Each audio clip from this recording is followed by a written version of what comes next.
નમસ્કાર મિત્રો, આજે સીધું ને સટમાં આપણી સાથે ડોક્ટર સુબ્રમણ્યમ સ્વામી છે. એમનો પરિચય આમ તો આપવાનો હોય નહીં, પણ ડોક્ટર સુબ્રમણ્યમ સ્વામી દુનિયાભરમાં અર્થશાસ્ત્રી તરીકે જાણીતા છે. જનસંઘના સંસદ સભ્ય રહ્યા અને ઇન્દિરા ગાંધીની 1975-77 ની ઇમરજન્સીની વિરુદ્ધની જે લડાઈ હતી એના એ હીરો હતા અને એ કેન્દ્રમાં મંત્રી પણ રહ્યા અને એમના વિશે જેટલું કહીએ એટલું ઓછું છે. ભારતીય જનતા પાર્ટીના મેમ્બર ઓફ પાર્લામેન્ટ પણ રહ્યા.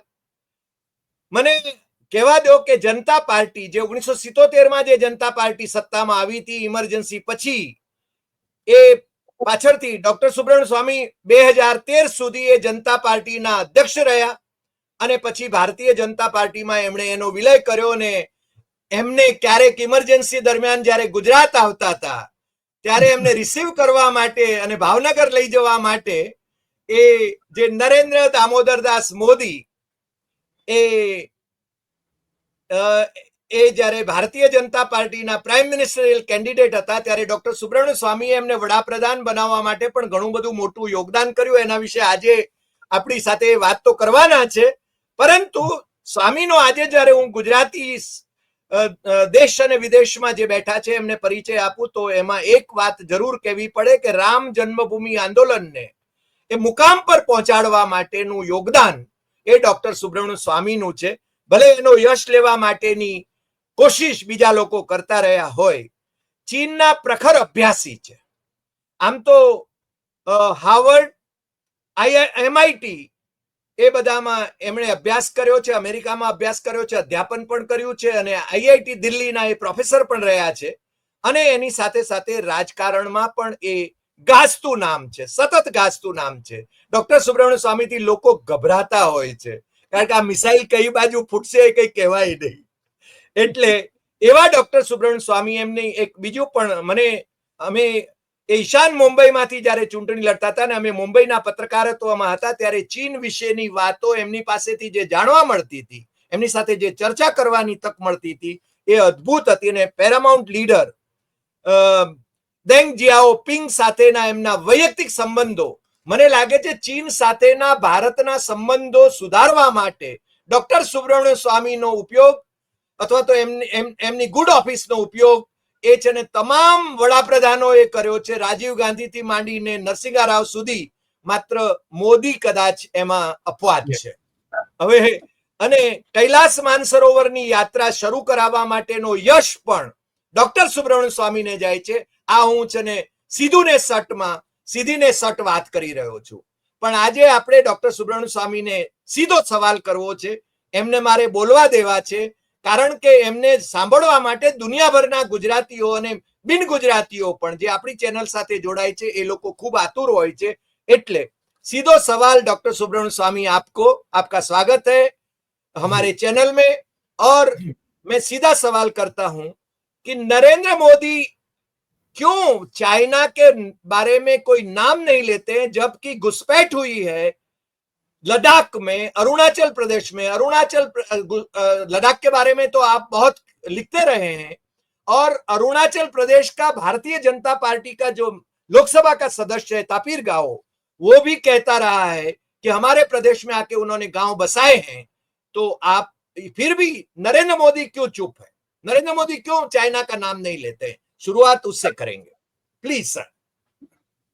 देखिए, ये जो सवाल है ये तो बहुत व्यापक है, परंतु मैं संक्षेप में बताना चाहता हूँ कि जब वो मुख्यमंत्री थे नरेंद्र मोदी, वो 10 बार चाइना होकर आए।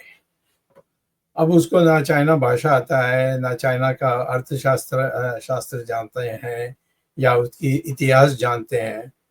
तो ये 10 बार गए थे जब मुख्यमंत्री थे, तो किसके लिए गए थे?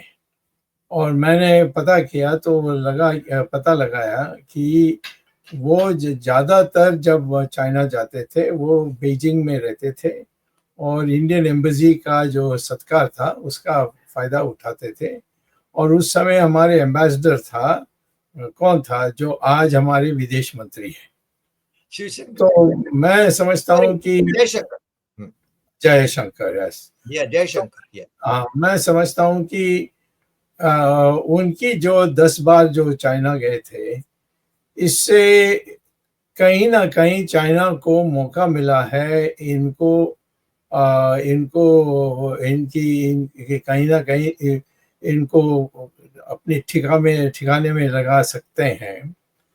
और वो क्या है, वो मैं समझता हूँ कि शिष्टाचार के कारण मैं अभी आपके चैनल में बोल नहीं सकता हूँ। तो ये है कारण जब वो चाइना जाते रहे। और ये कारण है कि जब मैंने 2020 माने 2020 में जब चाइना की हस्तक्षेप हुआ था हिंदुस्तान में, खास तौर पर लद्दाख के एक क्षेत्र में, तब मैंने कहा कि चाइना आ गई है हिंदुस्तान।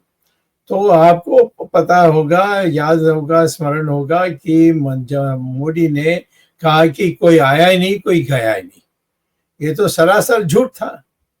और अब 3 साल पहले या 2 साल पहले मोदी ने चाइना के साथ बैठ करके नया सीमा का जो लेख यानी उन्होंने जो बनाई थी, हमारी जो जमीन कितना दूर है, कहाँ है, उसमें उन्होंने जो भी चाइना ने मांगा उसको उसने मान लिया, लेकिन आज तक उसको प्रकाशित नहीं किया। पार्लियामेंट में जब मैं मेंबर था तो मैंने पूछा कि इसमें आपको क्या कहना है, तो राजनाथ ने जवाब दिया कि ये राष्ट्र हित में हम नहीं बता सकते। अब जमीन चाइना ले ले कितनी, उसमें राष्ट्र हित क्या है जिसके लिए आपको इसको छिपाना है, तो आज भी किसी को पता नहीं है। और यदि मैं हमारे मिलिट्री के लोग जिनसे जब मैं परिचित हूँ, उनसे मैं बोलता हूँ, तो वो सब उनके आंखों में आंसू आ जाती है कि हम क्या बोलें आपको। हमारी दिए हुए सलाह के विपरीत इन्होंने जा करके चाइना को जमीन दे दिया है। तो ये मैं समझता हूँ कि चाइना से छोटे यानी संक्षेप में मुझे ये कहना है कि मोदी जो है वो चाइना से डरता है, चाइना से ब्लैकमेल होता है, और इसीलिए चाइना को मुकाबला करने के लिए हमें किसी और प्रधानमंत्री की आवश्यकता के लिए ढूंढना चाहिए। और आप तो भारतीय जनता पार्टी के वरिष्ठ नेता हैं और आप कह रहे हैं कि और कोई प्राइम मिनिस्टर की जरूरत है, तो आपके सामने कोई एक्शन लेने के लिए उन्होंने कोई प्लान बनाया था क्या? एक्शन करना तो कर सकते हैं, परंतु हमारी पार्टी जो है वो भले हमारे विरोधी कुछ भी कहें, पर सबसे ज्यादा लोकप्रिय पार्टी है। आई मीन लोकतांत्रिक, हाँ, लोकतांत्रिक यानी जिसको डेमोक्रेटिक कहते हैं अंग्रेजी में, वैसी पार्टी है। आरएसएस की एक आवाज है, मजदूर संघ का एक आवाज है।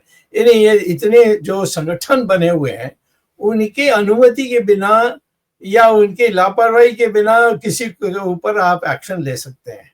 परंतु मैं तो इन सबसे जुड़ा हुआ हूँ और मुझे नहीं लगता कि नरेंद्र मोदी बड़ी आसानी से मुझे पार्टी से बाहर कर सकते हैं। अभी युद्ध विराम हुआ, यानी संघर्ष विराम हुआ, और अमेरिकी प्रेसिडेंट ने वो सबसे पहले, ट्रंप ने वो घोषित किया। हाँ। यानी ये अजीब नहीं लगता है आपको, क्योंकि आप तो विदेश नीति के विशेषज्ञ हैं और पाकिस्तान के साथ में चाइना का संबंध रहा है, और ये लोग कह रहे थे कि पाकिस्तान ऑक्युपाइड कश्मीर हम ले लेंगे, तो चाइना ऑक्युपाइड कश्मीर का क्या होगा? देखो, जहां तक हमारी जमीन का सवाल है, उसको मोदी अकेला तो कुछ कर नहीं सकता है, दबा सकता है, वास्तविकता बाहर नहीं आए इसके लिए कर सकता है। पर तो मैं कहता हूं कि हमारी मिलिट्री इसमें बोल जाएगी, और बोले हैं उन्होंने कि इससे हम ज़्यादा कम ज़्यादा नहीं कर सकते। हमारे जो मिलिट्री के जो कमांडर इन चीफ्स हैं, जो उन्होंने तो सीधा उनको मिल करके कहा कि चाइना के पीछे, चाइना आगे बढ़ेगी तो हम पीछे नहीं जा सकते हैं, जैसे हुआ था थोड़े पहले। तो मैं ये समझता हूँ कि आज मोदी को ये बड़ी विडम्बना है कि चाइना तो कुछ करेगा, क्यों करेगा? हमने पाकिस्तान की बेइज्जती कर दी, और वो चाइना का बिल्ली है ये पाकिस्तान। और तो पाकिस्तान की इस प्रकार की जो दुर्दशा हुई है, उससे चाइना की प्रतिमा में ठेस पहुंचा है। तो इसीलिए मैं समझता हूं कि आज के आने वाले सितंबर अक्टूबर में चाइना कुछ हमारे देश में आक्रमण करेगा, इसके लिए हमें तैयारी होनी चाहिए। और मोदी उनके खिलाफ लड़ सकता है या यानी डट के लड़ सकता है, ये सवालें उस समय जरूर बाहर आएंगे। सर, जयशंकर ने एक स्टेटमेंट करा था कि चाइना बड़ी इकोनॉमी है और हम छोटी इकोनॉमी है, इसलिए हम चाइना से नहीं लड़ सकते। आप तो इकोनॉमिस्ट हैं, हाँ, उनके निवेदन के बारे में क्या कहेंगे? वो तो जवाहरलाल नेहरू यूनिवर्सिटी में पढ़े हैं, वहाँ तो कुछ ज्ञान प्राप्त नहीं होता है ना, वहाँ तो जैसे ऐसे ही उनको डिग्री मिल जाती है। और इस प्रकार की बात करके वो चापलूसी कर रहा है। वो भी चाइना से प्रभावित है। जब मंत्री वहाँ एम्बेसडर था, दूत थे, उस समय भी वो चाइना के विरुद्ध में कभी एक भी एक और आलोचना करने की जो कोई भी ऐसी नोटिस नहीं भेजा हमें। तो ये इस प्रकार से बोलने से मुझे कोई आश्चर्य नहीं है, परंतु ये तो मोदी को जवाब देना चाहिए। मैं क्यों जवाब दूं? मैं तो ये कहूँगा इसको निकाल दो। ये तो ये हमारी विदेश नीति के में प्रमुख है, परंतु इसकी बीबी तो जापानीज है। तो ये हमारे लिखा हुआ है नियम में कि जो भी फॉरेन मिनिस्टर बनेगा उसकी बीबी विदेशी नहीं हो सकती। परंतु इसको कोई पूछने वाला नहीं है, कोई कहने वाला। मैंने तो जरूर चिट्ठी लिखकर सवाल उठाया, उसका कोई जवाब नहीं आया। मोदी उसकी रक्षा करता है, तो मोदी क्यों करता है मैं नहीं जानता, परंतु उसको हमारे देश की दूत बनने के लिए कोई औचित्य नहीं है। और इसमें ट्रम्प का इंटरफियरेंस जो है बोलिए, मुझे हंसी आती है, बट बोलिए आप।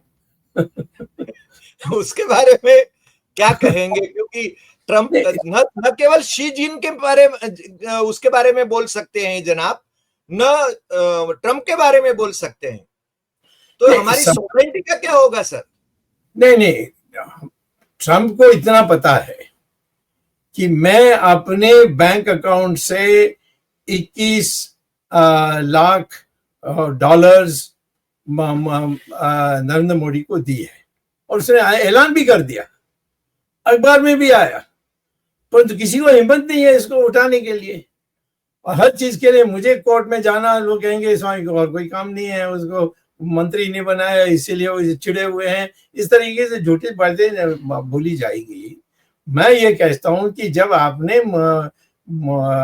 ट्रम्प का पैसा लिया है और अपने बैंक अकाउंट में डाल ली है और छिपा के रखी थी, और ट्रम्प ने उसकी खुलासा की है और हमारे अखबार में छपी है, तो कोई पूछने वाला है ही नहीं, तो हम क्या कहेंगे? वो सब डरे हुए हैं, हमारे लोग डरे हुए हैं, तो पूछते नहीं है।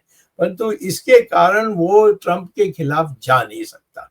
मैं कहता हूं कि जब ट्रम्प ने कहा कि अच्छा पाकिस्तान यहाँ बैठेगा, इंडिया यहाँ बैठेगी और मैं तटस्थ बैठूंगा इधर, तो उस समय कहना चाहिए कि हमारी तुम्हारी जरूरत नहीं है, और उल्टा उनके प्रवचन सुनते रहे हम।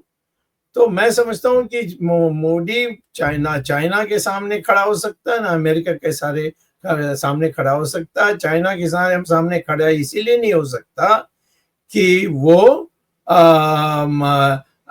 अब जानता है कि चाइना उनके बारे सब कुछ जानते हैं। और जब ये मुख्यमंत्री था तो 10 बार आया था, उस समय क्या क्या किया उसका तो सारा रिकॉर्ड हमारे पास है। तो कुछ नहीं बोलेगा, कभी नहीं यही कहेगा कोई आया ही नहीं, कोई गया नहीं, जैसे मेरे मेरे सामने बोल करके झूठ बोल दिया। प्रधानमंत्री अपने जमीन की सवाल पर चिंता व्यक्त करने की जगह में कहते हैं कोई आया नहीं, कोई गया नहीं, और फिर समझौता करके सारा जमीन दे देते हैं जो देना नहीं चाहिए था। तो ये सारी चीजों से आप अनुमान लगा सकते हैं कि नरेंद्र मोदी ना अमेरिका के सामने खड़ा हो सकता पैसा के कारण, जो पैसा उन्होंने लिया है, और दूसरा है चाइना के सामने खड़ा नहीं हो सकता, क्योंकि जो मुख्यमंत्री के काल में उस 10 बार चाइना गया था, उसमें जो उसकी व्यवहार थी वो अब प्रकाशित होना नापसंद करेंगे। सर, चाइना के बारे में, भारत और चाइना के संबंधों के बारे में जी राजीव गांधी को आपने मदद करी। जी किया था। मुझे मालूम है, मैं तो बहुत भली भांति जानता हूं कि देंग जियाओपिंग पैरामाउंट लीडर से आपके वैयक्तिक संबंध रहे। जी जी वहां से लेकर भारत के चाइना के साथ एक घनिष्ठ संबंध एस्टैब्लिश करने में आपने योगदान किया। आज वो संबंध, भारत के साथ के वो संबंध और उस समय के संबंध, उसको कैसे देखते हैं, तुलना कैसे करेंगे?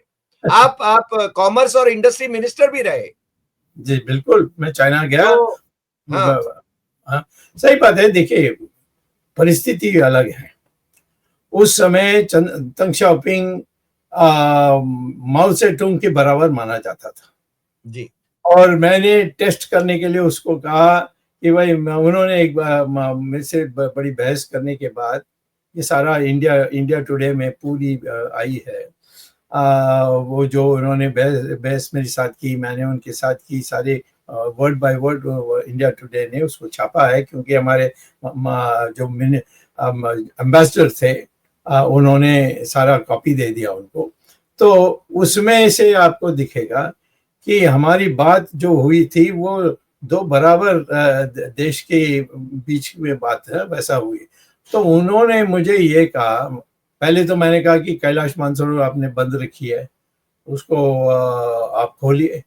तो उन्होंने कहा कि वहाँ तो क्या है, पत्थर है, कुछ नहीं है। मैंने कहा आपके लिए पत्थर है, परंतु हमारे लिए भगवान है। तो आप चाहेंगे तो खोलना चाहिए, नहीं चाहेंगे तो मैं क्या करूं। तो उन्होंने फिर कहा कि नहीं, हम खोल देंगे, परंतु पहला व्यक्ति जो वो जाएगा वहां वो आप होंगे। और मैं गया था, बहुत आसान नहीं था, परंतु फिर भी मैं कैलाश और मानसरोवर दोनों होकर आया और पुण्य प्राप्त किया। शिव भगवान हमारे पारिवारिक भगवान है, तो उनको नमस्कार भी करके आया। तो लेकिन वो एक हवा बनी जिसमें से उस समय जो प्रधानमंत्री थे राजीव गांधी, उन्होंने भी उसका फायदा उठा कर गए, उनको भी उसी प्रकार से स्वागत हुई। चाइना को होना चाहिए कि ये जो हमारे भारत के जो प्रधानमंत्री हैं या कोई भी और मंत्री हैं, इनको कोई खरीद नहीं सकता या इनको कोई डरा नहीं सकता, तो वो समझौता कर देंगे। मैं बता रहा हूँ, उनका जो वो व्यापारी लोग हैं, वो इसीलिए वो देखते हैं कि किस प्रकार के व्यक्ति हैं। मोदी के बारे उनको पता है कि हमारे पास उससे 10 साल रहा, 10 बार आया 10 सालों में, और उसके बारे हमें सब कुछ पता है। और यदि कुछ ऐसी वैसी बोलेगा तो हम पुरानी बातें निकाल देंगे। मैं आपको एक घटना सुना चाहता हूँ जिसने पत्रिका में नहीं आई। जब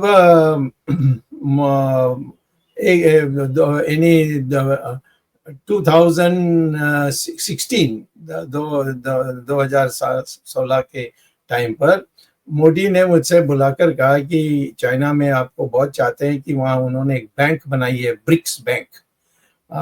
मैंने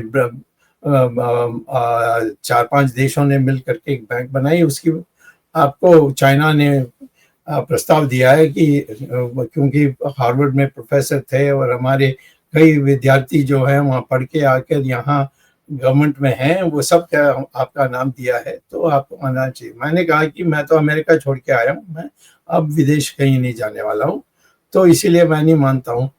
अब इन्होंने इतनी जिद की कि मत जाइए, जाना ही चाहिए, यहाँ तो कुछ नहीं मिलने वाला। ये वो दुनिया भर की चेतावनी दी मुझे, परंतु मैं कहा मैं इंडिया छोड़ के नहीं जाऊँगा। तो अब ये इतना इनको जिद क्यों करना था? क्योंकि चाइना से वो डरते थे, और वो भी वो प्रेसिडेंट बनाने के लिए कोई और हिंदुस्तानी होता तो वो चले जाता वहाँ, दूसरे हिंदुस्तानियों को फिर जब बुलाया तो सब चले गए थे वहाँ प्रेसिडेंट बनने के लिए बैंक का। तो ये जो इनके दिमाग में है, एक तो है कि सब उसकी मोदी को उनकी प्रशंसा करनी चाहिए। छोटा छोटा देश में जाता है।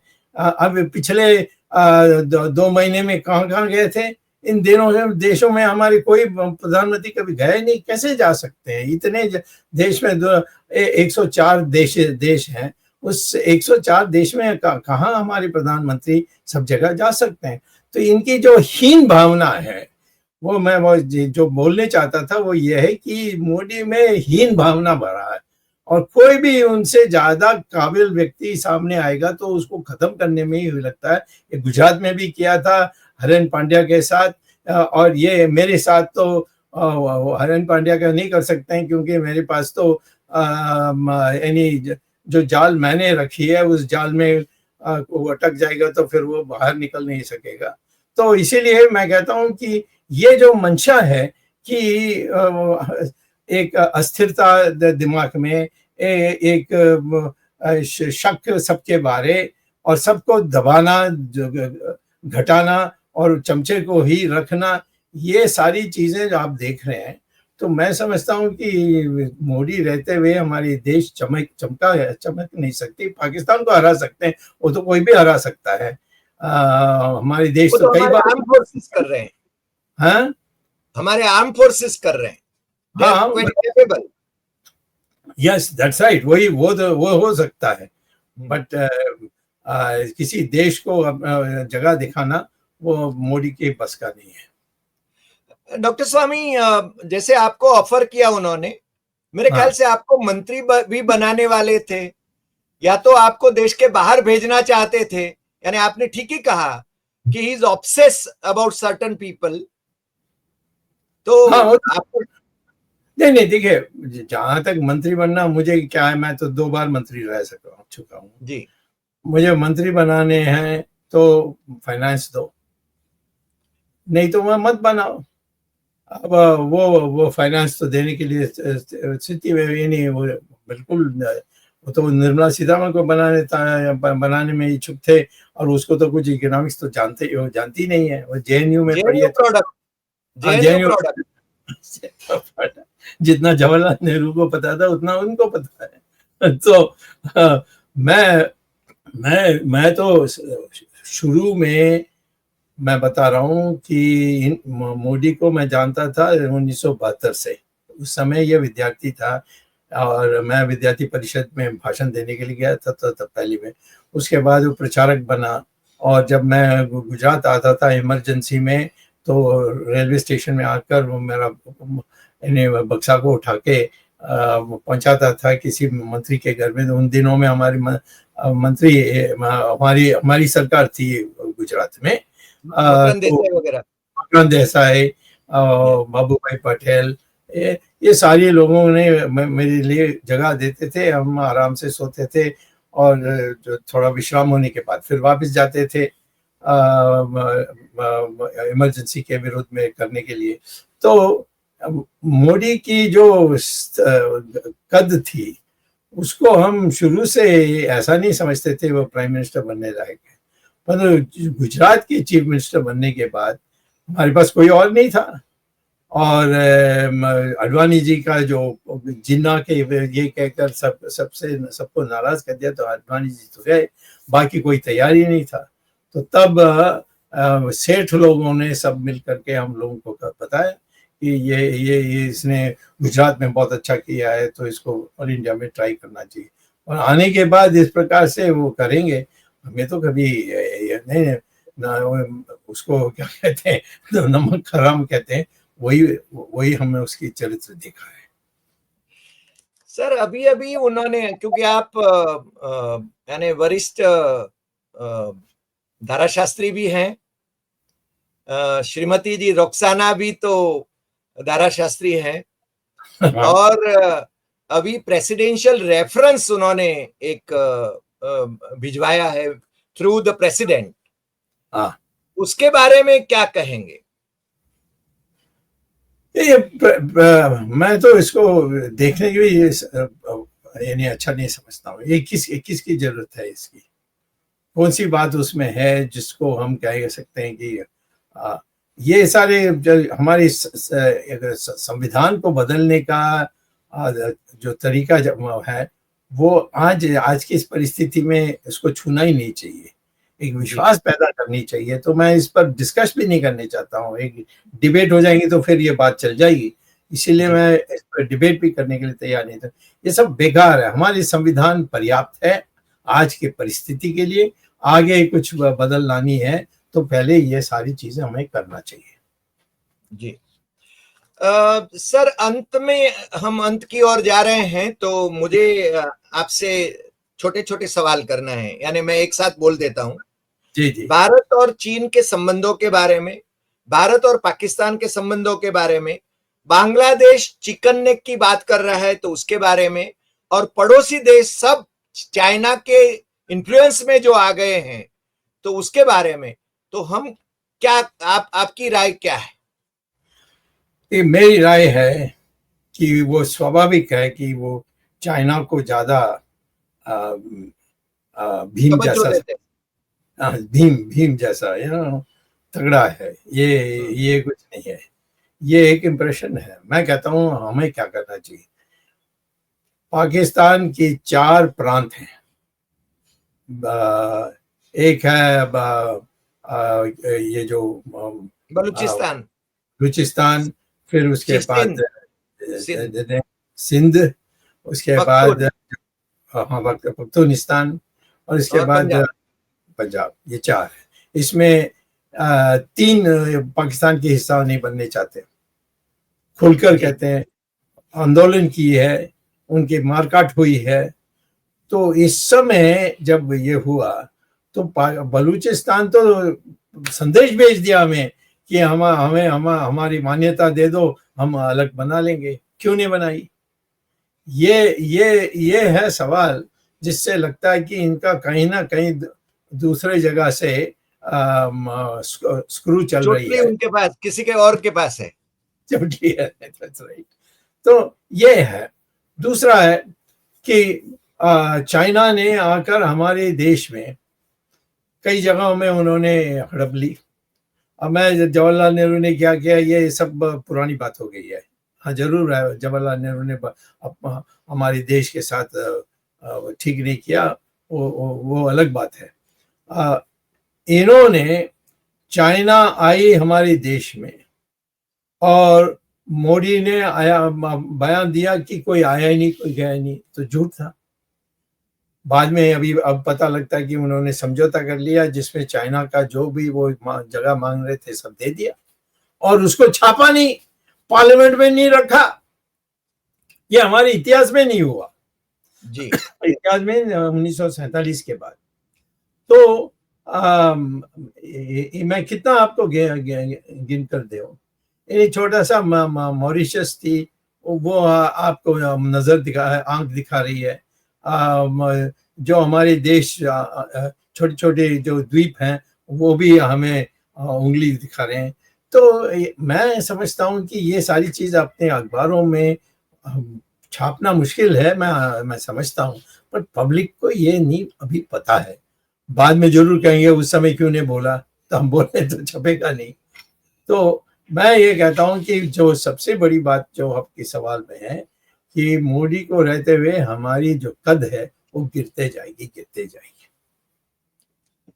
तो मोदी का विकल्प कौन?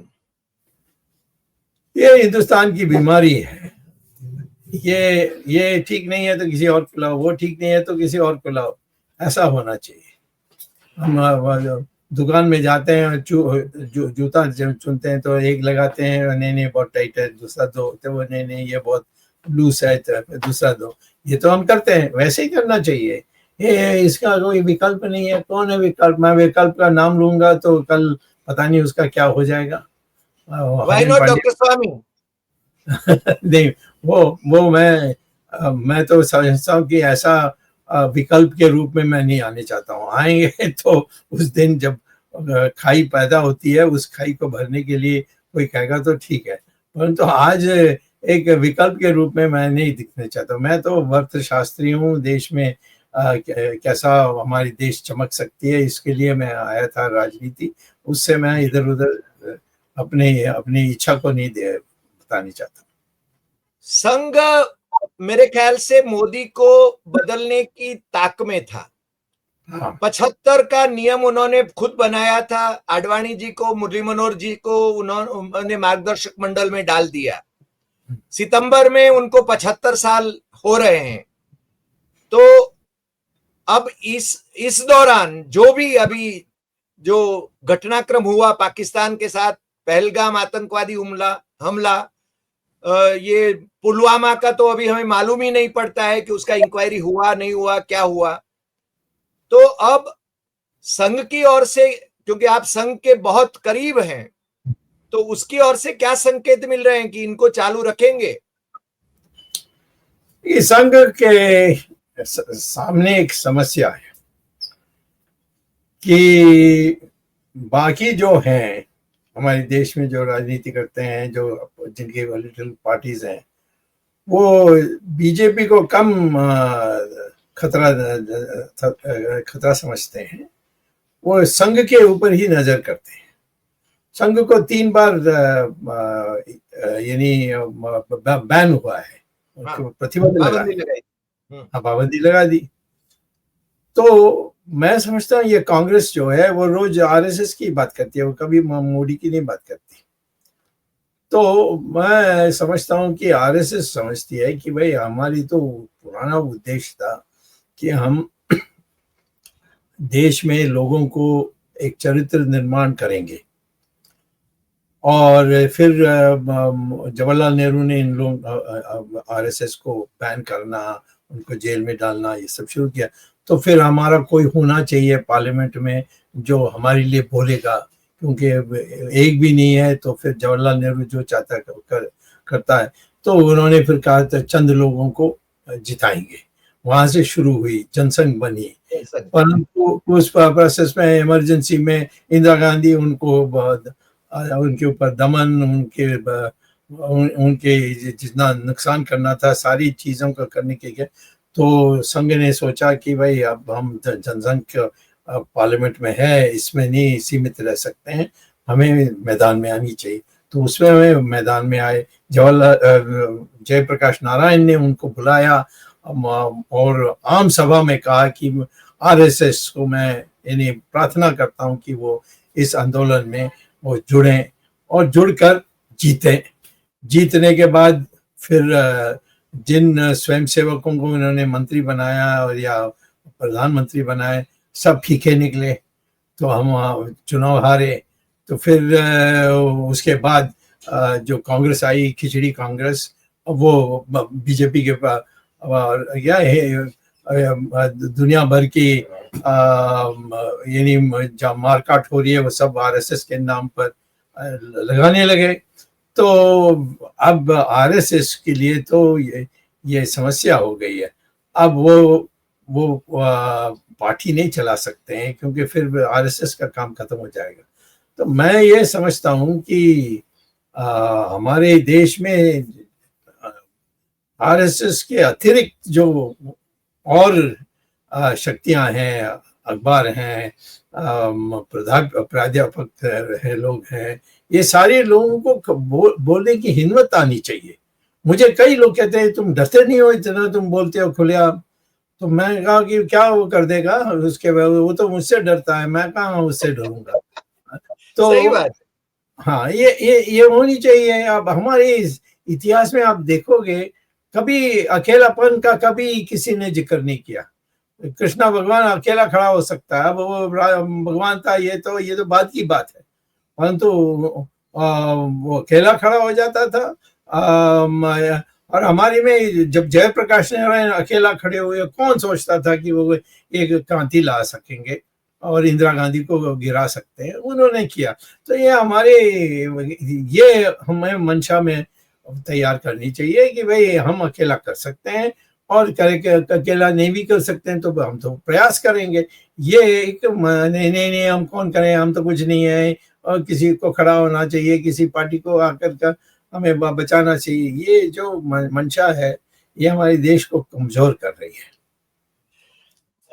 डॉक्टर स्वामी, एक अंतिम सवाल करता हूं। जी, यानी जी। आपने अकेले की बात करी, इसलिए मेरे हाँ, ख्याल से राहुल गांधी उससे डरता नहीं है, प्राइम मिनिस्टर से। हाँ। कैसे रेट करते हैं आप? नहीं, वो उसकी सारी रहस्य जानते हैं ना, परंतु मुझसे डरता है क्योंकि मैं उसको कभी भी जेल भेज सकता हूँ। मोदी उनकी बचाव नहीं करेगा तो मैं अभी उसको जेल भेज देता। उसने उसकी जो नागरिकता है वो इंग्लैंड का है। मैंने फोटो कॉपी दिया, राजनाथ उस समय होम मिनिस्टर थे, उसको भेजा। उसने लंदन में हमारे ये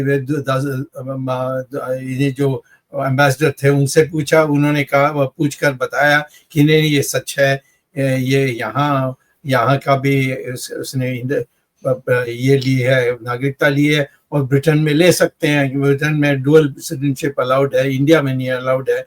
तो यहाँ जब ये राजनाथ ने ये सारा ढूंढा तो उन्होंने राहुल गांधी को चिट्ठी लिखा। तो नरेंद्र मोदी ने क्या किया, राजनाथ को हटा के डिफेंस में भेज दिया और मोटू को लाए, हमारे गुजरात के अमित शाह को। विश्व को, और उसको बनाए। और अमित शाह से मैंने बात की, वो ही भाई उधर यानी जब हंसा। एक दिन 6 साल के लिए अमित शाह ने इसके बारे कुछ नहीं किया। फिर मैं अब कोर्ट में गया हूँ। कोर्ट में नेचुरली इसमें टाइम लगती है, परंतु अब ऐसे स्थिति में पहुंचे थी राहुल गांधी की अब नागरिकता समाप्त होने की चांसेस बहुत हो गए हैं। दिल्ली हाई कोर्ट में केस चल रहा है मेरे ख्याल से। जी जी जी, दिल्ली हाई कोर्ट में। तो और यानी आज के दिन में आपका एक संदेश तो बहुत स्पष्ट है कि अकेले ही लड़ना है, और कारवां बनता गया, ऐसा कहते हैं ना। बने ना बने, बट तो अकेला तो मैं चलूंगा ही। आना तो आओ, तो नहीं तो भगवान की मर्जी जो। और मैं कितने कितने कितने कितने मेरे संघर्षों को मैं जीता हूँ। मैं इमरजेंसी में भी अकेला ही था, कौन कितने लोग बाहर थे। और एक दिन पार्लियामेंट में आया, भाषण देकर चले गया और इंदिरा गांधी पकड़ नहीं सकी। उसी दिन इंदिरा गांधी ने तय किया कि अब तो चलेगा नहीं, हमें इलेक्शन करना है और जीत कर आना है, उसके बाद देखेंगे। अब जीत नहीं सकी। आपने तो हम आपने हिंदू में और फ्रंटलाइन में लेख भी लिखे थे, बाला साहेब देवरस के पत्रों के बारे में भी। जी जी जी जी, मैं तो but you stand by that those articles now. Naturally मैं तो आरएसएस उसके शब्द पढ़ते हैं, पढ़ने के बाद उन्होंने ये तय किया। हम जिस समय हम वो लिखते थे, उस समय रज्जू भैया थे जनरल सेक्रेटरी, और बाद में वो सरसंघ चालक भी बने। और वो उनके दिमाग में ये था कि वाजपेयी की जो स्वामी बुराई कर रहा है उससे हमारी नुकसान हो रही है, तो स्वामी को निकालो। आप निकाल नहीं सके, परंतु क्योंकि वो खुद चले गए थे और भारतीय जनता पार्टी बनाई, तो मैंने कहा कि फिर मैं जनता पार्टी चलाऊंगा। और 10 साल जनता पार्टी चलाई, 2 बार मिनिस्टर उसमें बने। तो मैं ये कहता हूँ कि मुझे चिंता नहीं है कि भाई मेरे पास लोग हैं नहीं है, मुझे जो करना है मैं करूंगा। ये हमारी संस्कार है, उसी के अनुसार चल रहा हूँ। मगर डॉक्टर स्वामी, आपके साथ वो लोग जुड़े रहे हैं जो मैंने कहा ना कि 40 साल पहले मैंने जिनको देखा था, जैसे जगदीश जैसे लोग, जगदीश आज भी आपके साथ जुड़े हुए हैं। हाँ बिल्कुल। तो आप मैग्नेट तो हैं। नहीं, मैग्नेट नहीं, मैं भी कार्यकर्ता जैसे ही व्यवहार करता हूँ, उनको ये बहुत पसंद है। और मैं उनको 1 रुपया नहीं देता हूँ, परंतु वो जाकर कहीं ना कहीं वो इकट्ठा करके लाते हैं। तो मैं ये कहता हूँ कि इस देश में जो संस्कृति ऐसे थी, मैं राम तो नहीं हूँ, परंतु राम से इन्हें सीख सकता हूँ। राम अकेला पैदल जा रहे थे, सारे बंदर आए, उन्होंने किसी को प्रोत्साहित नहीं किया।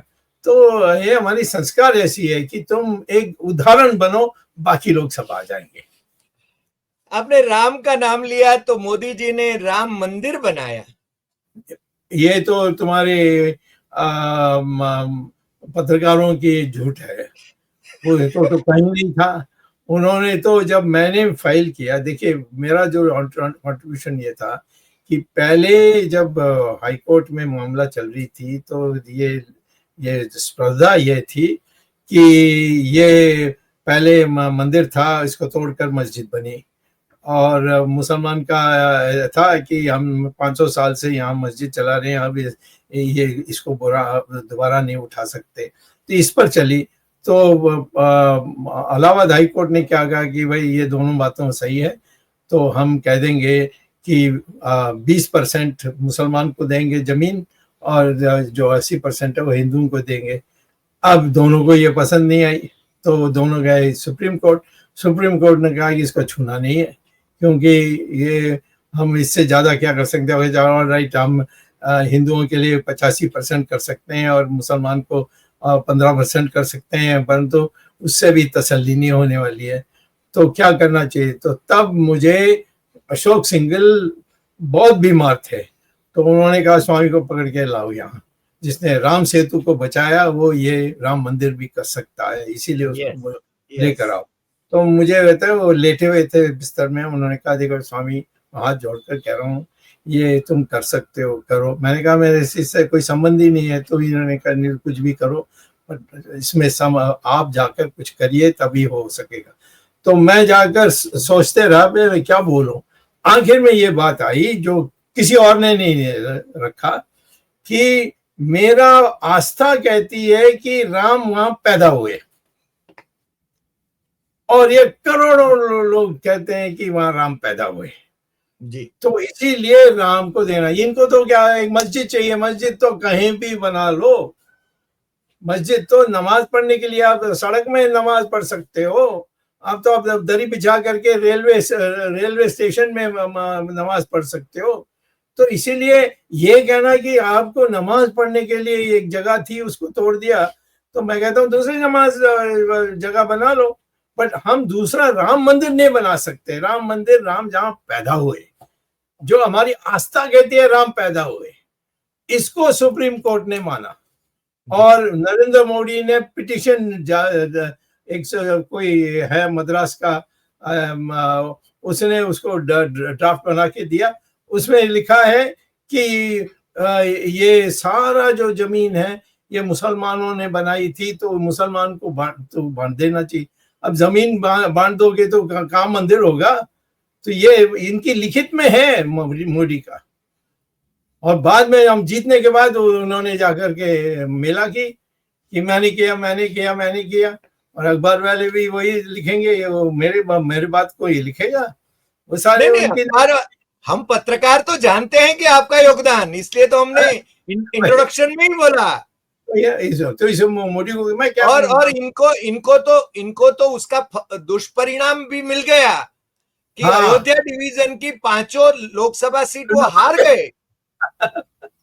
हाँ, मुझे लोगों ने बताया जब मैं गया था वहां मंदिर की जब बात चल रही थी, तो उन्होंने कहा कि देखो हम जानते हो क्या मोदी ने किया, तुम्हें आने भी नहीं दिया, तुम्हें इनविटेशन भी नहीं भेजने दिया, परंतु हमारे दिल में आप हैं, और देखिए जब चुनाव आएगा क्या करते हैं।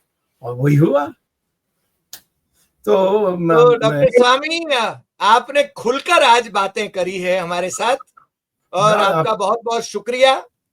મિત્રો, આજે ડોક્ટર સુબ્રમણ્ય સ્વામીએ બેબાક વાતો કરી છે આપણી સાથે, અને ડોક્ટર સુબ્રમણ્ય સ્વામીને સાચી વાત ટકોરાબંધ કહેવાની આદત છે, એ કોઈનાથી ગભરાતા નથી। હું છે છેલ્લા 40-45 વર્ષથી જેમને જાણું છું, અને ડોક્ટર આજે પણ એ જ છે। હું તો એમ કહું છું કે જે મુંબઈના, ઈશાન મુંબઈના સંસદ સભ્ય તરીકે હતા, એ જ ડોક્ટર સુબ્રમણ્ય સ્વામી મારી સામે આજે બેઠેલા છે। અમે મળ્યા પણ છીએ, વચ્ચે વચ્ચે પણ મળ્યા છીએ, ફોન પર પણ મળ્યા છીએ, પણ આજે આપ અમારી સાથે જોડાયા। મને લાગે છે દર્શકોને પણ ખૂબ ગમશે આ ઇન્ટરવ્યુ, અને દર્શકોનો પ્રતિભાવ જાણવા માટે પણ હું ઉત્સુક છું। આજે આટલી વાત, ફરી મળીશું નવા એપિસોડમાં નવા વિષય સાથે. આ એપિસોડ આપને ખૂબ ગમ્યો હોય તો તમે કમેન્ટ કરશો, લાઈક કરશો અને સૌથી વધારે શેર કરશો, કારણ કે ગુજરાતના જમાઈ ડોક્ટર સુબ્રમણ્યમ સ્વામી એ જ્યારે વાત કરે છે ગુજરાતી પ્રાઇમ મિનિસ્ટરના સંદર્ભમાં ત્યારે છે ને એ જરાય ડર્યા વગર કહે છે ને આપણે છે ને સીધું ને સટ કહીએ છીએ, ટકોરાબંધ વાત કરીએ છીએ. એટલે આપ સૌ આ એપિસોડ વધારે ને વધારે શેર કરશો અને આપણી YouTube channel doctor Hari Desai Satyam એવમ તથ્યમ એ સબસ્ક્રાઇબ કરવા માટે આપ સૌને વિનંતી છે. નમસ્કાર. થેન્ક યુ ડોક્ટર સ્વામી. ધન્યવાદ.